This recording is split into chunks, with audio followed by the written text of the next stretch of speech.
I am Daniel Weiser, the founder and artistic director of AmiciMusic. I want to welcome you back to part 2 of our 3-part Beethoven violin extravaganza, where we will perform 8 out of his 10 violin sonatas. Again, Tim Schwarz is with me here in Baltimore in my living room, filled with the paintings of my late father. And today we're going to do the middle period of Beethoven's sonatas 6, 7, and 8. Which were all written in 1802, which was a momentous year for Beethoven. He spent several months in Heiligenstadt that summer trying to come to grips with his deafness, which was beginning to take over his life, and in fact wrote a really powerful document that summer where he almost considered killing himself because of the torture he was going through. And interestingly, in these sonatas, you don't really hear that torture all the way, except for maybe in the middle one, Sonata 7. But we do feel the power of Beethoven's mind coming to fruition here as we get into this incredible middle period, the heroic period as it is best known. So sit back and enjoy Sonatas 6, 7, and 8 from Beethoven's violin. Thank you for being with us. We're going to begin with Sonata number 6, Opus 30, number 1 in A major, a really beautiful piece.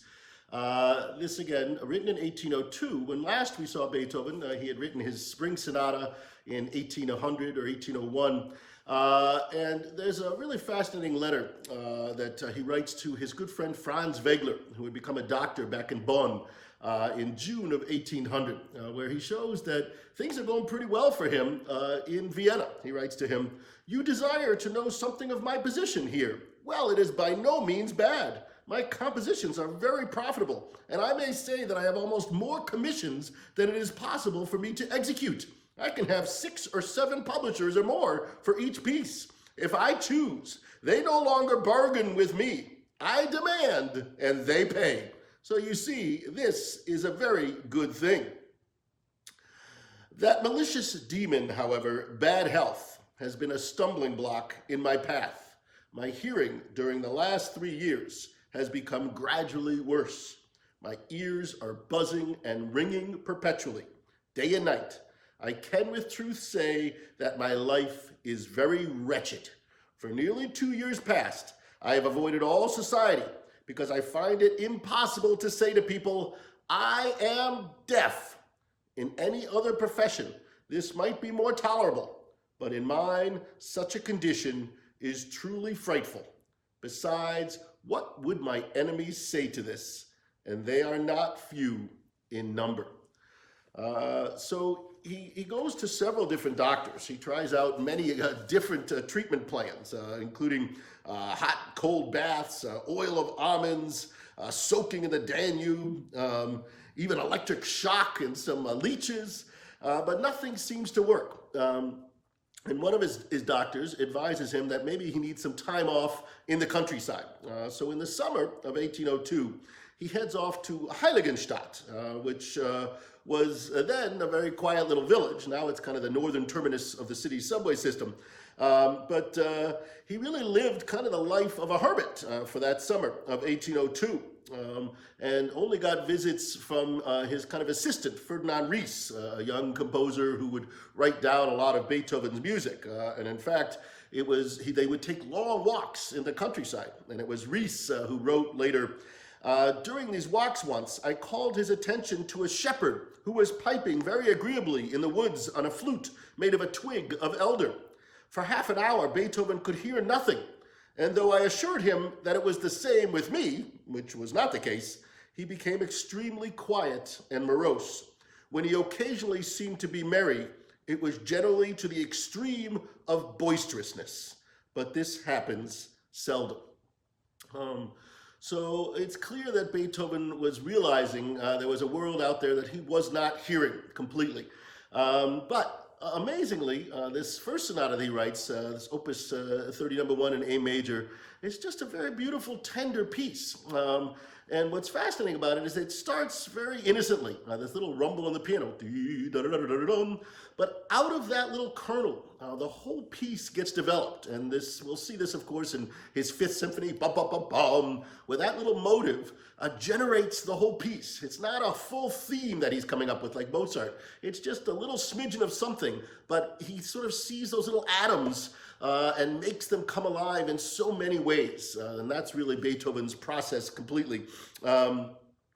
So you hear this very tender first movement, a wonderful dialogue between the two instruments, and then a second movement that is almost spiritual in nature. In fact, György Deranyi, a very famous Hungarian violinist, wrote about this. She said, "This adagio is a great favorite of mine. The blend of the two instruments is so perfect a thing.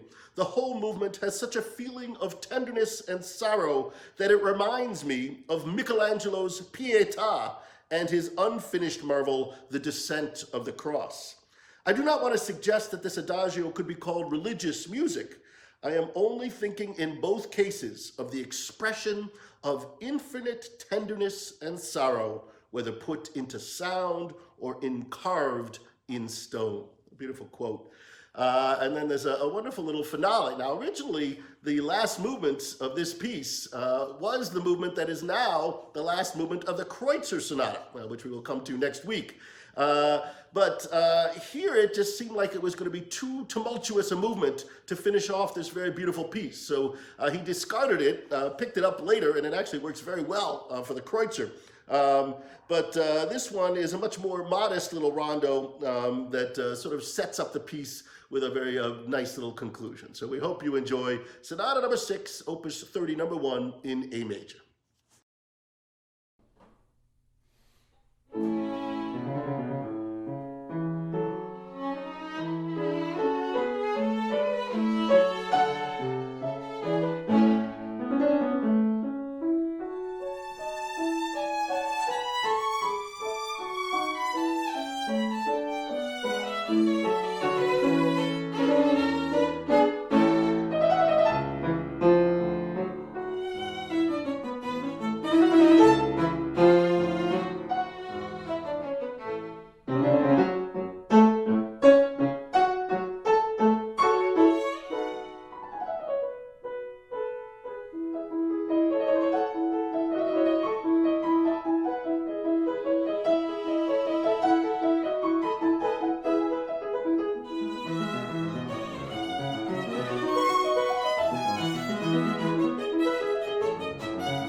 We're now going to perform Sonata number 7 in C minor, one of his most passionate and dramatic works. C minor was a key that Beethoven returned to when he sort of wanted to say something really dramatic and profound. His Fifth Symphony, for example, or the Pathetique Sonata for piano. Just before he had gone to Heiligenstadt, he had written another letter to Franz Wegler, and in it he said, "You should now see me as happy as I am ever destined to be here below. Not unhappy. No, that I could not endure. I will boldly meet my fate. Never shall it succeed in crushing me. It is so glorious to live one's life 1,000 times over. I feel that I am no longer made for a quiet existence." I'm not sure he was ever made for a quiet existence. But once he got to Heiligenstadt, as we said before, he really began to despair, especially because he began to realize there was a world of sound around him that he was not really a part of. And he writes a letter to his brothers, which we now call the Heiligenstadt Testament. He never sent this letter. It was found in his papers, and he seemed to want people to find this letter, to let us know what he was going through in order to get to that next stage in his life. And I'll just read a little bit. This is from October 6th, 1802. "For my brothers, for the last 6 years I have been afflicted with an incredible complaint, which has been made worse by incompetent doctors. From year to year, my hopes of being cured have gradually been shattered, and finally, I have been forced to accept the prospect of a permanent infirmity, the curing of which may perhaps take years or may even prove to be impossible. Though endowed with a passionate and lively temperament, and even fond of the distractions offered by society, I was soon obliged to seclude myself and live in solitude. If at times I decided to ignore my infirmity, alas, how cruelly was I then driven back by the intensified sad experience of my poor hearing.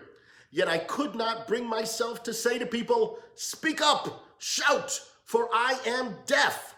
How could I possibly refer to the impairing of a sense which in me should be more perfectly developed than in other people, a sense which at one time I possessed in the greatest perfection, even to a degree of perfection such as assuredly few in my profession have ever or will ever possess. I cannot do it, so forgive me if you see me withdrawing from your company, which I used to enjoy. Moreover, my misfortune pains me doubly, inasmuch as it leads me to my being misjudged. For me, there can be no relaxation in human society, no refined conversations, no mutual confidences. I must live alone, and I might creep into society only as often as sheer necessity demands. I must live like an outcast. If I appear in company, I am overcome by a burning anxiety, a fear that I am running the risk of letting people notice my condition. But how humiliated I have felt if somebody standing beside me heard the sound of a flute in the distance and I heard nothing, or if somebody heard a shepherd sing and again I heard nothing. Such experiences almost made me despair, and I was on the point of putting an end to my life. The only thing that held me back was my art. For indeed, it seemed to me impossible to leave this world before I had produced all the works that I felt the urge to compose, and thus I have dragged on this miserable existence, a truly miserable existence. So it is in that spirit that he writes his seventh sonata. And we can sort of feel some of the pain in this work. And it starts off with this wonderful piano solo, a very taut little motive. And within that, the whole piece sort of begins to take off. And we get these sort of themes, these military themes. And we have to remember that Napoleon and his troops were everywhere at this time. They were invading Vienna at different periods. And there were military people around all the time. And we get this little bum, ba-bum, bum, ba-bum, bum, ba-bum, a very military theme that has a joyous quality to it. Again, Beethoven admired Napoleon greatly until Napoleon sort of crowned himself emperor, but he saw himself as a bit of a Napoleon, sort of crushing the old world of music and developing this whole new style that would become the Romantic period.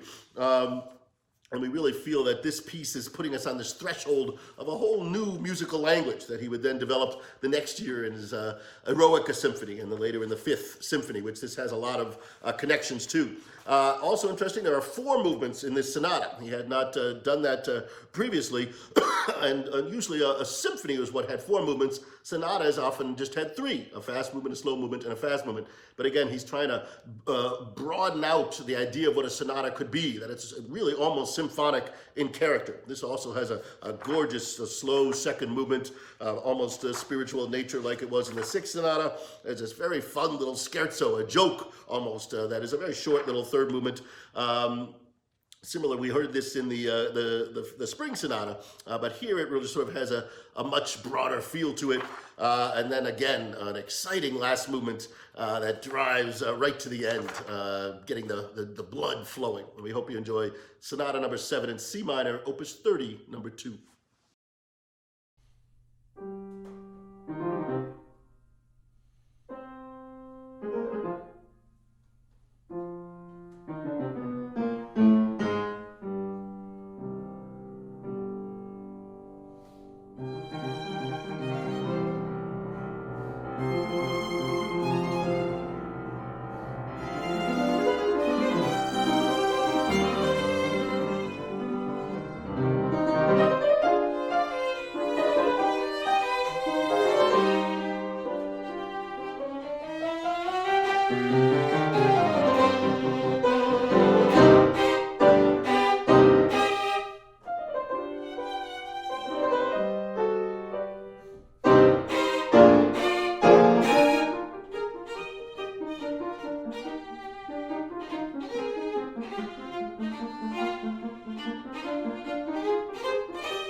right, we're going to finish up with Sonata number 8, Opus 30, number 3. All of these pieces, again, written during this same period, but really they feel so different after that. The power, the drama of Sonata number 7. Beethoven returns here in the 8th Sonata to something much lighter, more compact, almost the most cheerful sonata that Beethoven wrote. And I thought I'd demonstrate a few things on the piano to set this one up. Again, we've talked a lot about how Beethoven takes these very simple scales or motives, nothing powerful about that, and turns them into giant pieces. In this, he does something very similar. He starts off with this very simple little rolling down scale and back up with a little arpeggio. All right, this is what we practice all the days when we're learning how to get the technique of a piano, but he puts that all together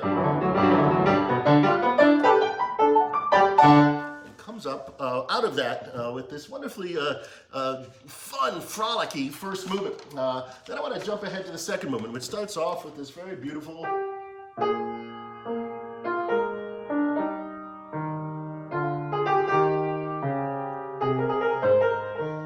simple little minuet, light dance, and in the middle he has the violin take a nice theme.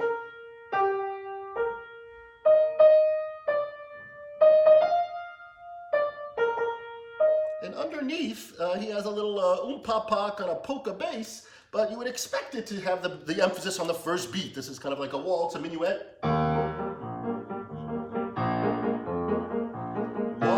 2, 3, 1, 2. But Beethoven, in his craziness, sort of distracts with the beat, and he puts these sforzandos, or accents, in all the wrong places. So this is what the piano part sounds like. 1, 2.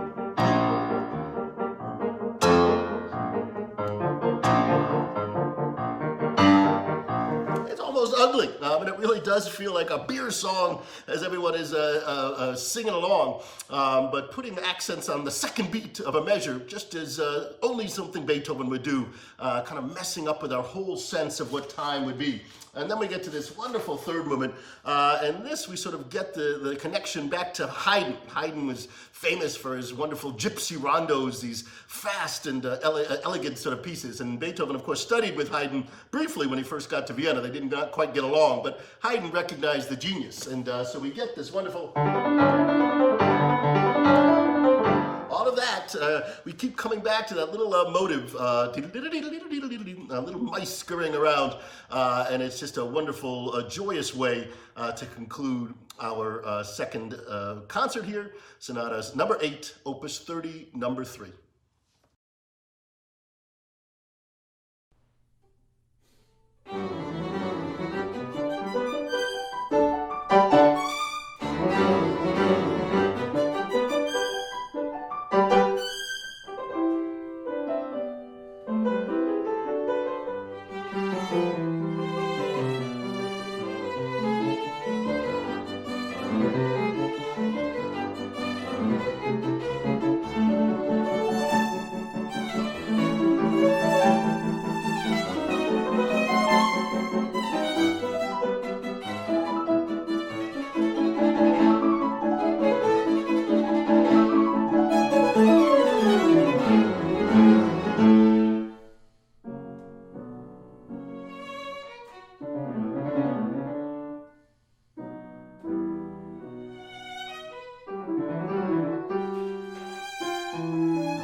thank you for joining us for part 2 of Beethoven's Violin.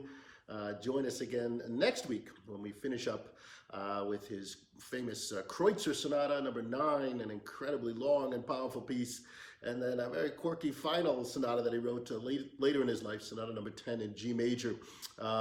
Again, thanks to Tim Schwarz, a wonderful colleague to work with, and a huge thanks also to Francis Borowski, who helped me video and edit this program. Again, please do help us by donating money, paying what you can to the website below, AmiciMusic.org. All credit cards are taken. You do not have to be a PayPal member to do it. We would love to get your support so we can continue to produce these live streams during this pandemic, because music is so important, even if we can't do it live and in person. Thanks again for being a part of it. I am Dan Weiser, Artistic Director of AmiciMusic. We'll see you again next week.